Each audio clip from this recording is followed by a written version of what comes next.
It's turbo time.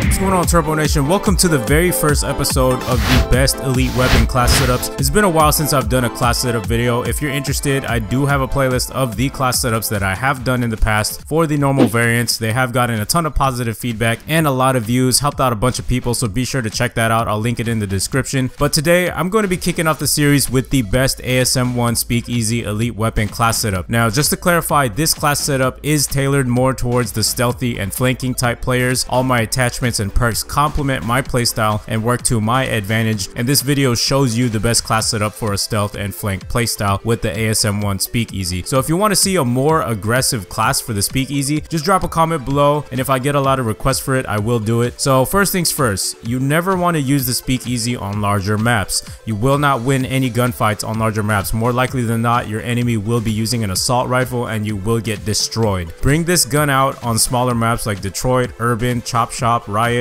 Ascend, etc., even on Comeback. Just make sure you choose your gunfights wisely, meaning picking places where you're most optimal to win a gunfight. It's all about playing smart, and that is how you get the most out of your SPEAKEASY and eventually earning your score streaks. So the SPEAKEASY comes with built-in extended mags, allowing us to use one more extra slot of our choice. Along with that, I use foregrip and silencer. Foregrip really does make a big difference. It helps you hit your targets a lot easier, ultimately minimizing your time to kill because you'll have better accuracy, and silencer to stay off the enemy radar when you're firing your weapon. They don't see you on the minimap, and this is extremely helpful for when you're flanking and want to remain undetected. So for perk 1, I only use low profile. I cannot stress this enough. If you do not use low profile, you will probably get hunted down and destroyed easily, as the UAV isn't a hard streak to obtain, especially if the enemy uses UAV with threat detection. You will be seen through walls and objects, and low profile prevents that from happening, therefore keeping you undetected and stealthy, which is very important for flanking. Now for perk 2, I always use blind eye. It allows me to roam freely around the map when enemy score streaks are out. I don't have to worry about paladins, warbirds, or assault drones, etc. It makes it easier for me to keep the flow of my game going instead of hiding in a building where enemies are more likely to find me while their score streaks are out. You can use peripherals alongside blind eye. It is optional. It helps because when you kill enemies, they won't know where their teammates were killed, and you get a bigger minimap, but that's completely optional, and I'll explain why later. For perk 3, I use both blast suppressor and scavenger. Blast suppressor is a must. If you don't use it, enemies will hunt you down easily when they see you on the minimap boosting around, and with blast suppressor they can't see you on the minimap, and it also silences the sound of you boosting. Then I use scavenger because in order to maintain my high streak and flow,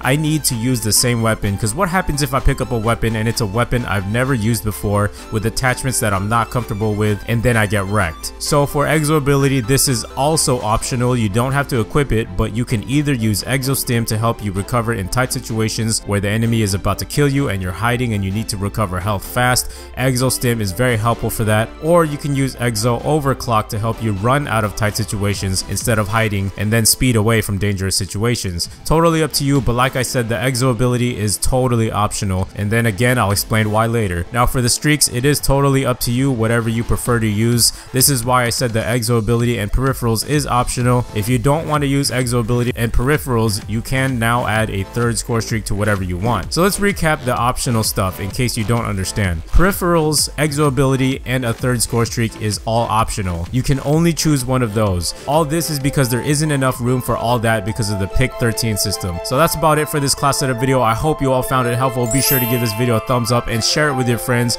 If you would like to see more elite class setups, drop a comment below which elite weapon class I should do next. Be sure to check out my previous videos if you missed them. Subscribe for more Call of Duty content, and I'll be back.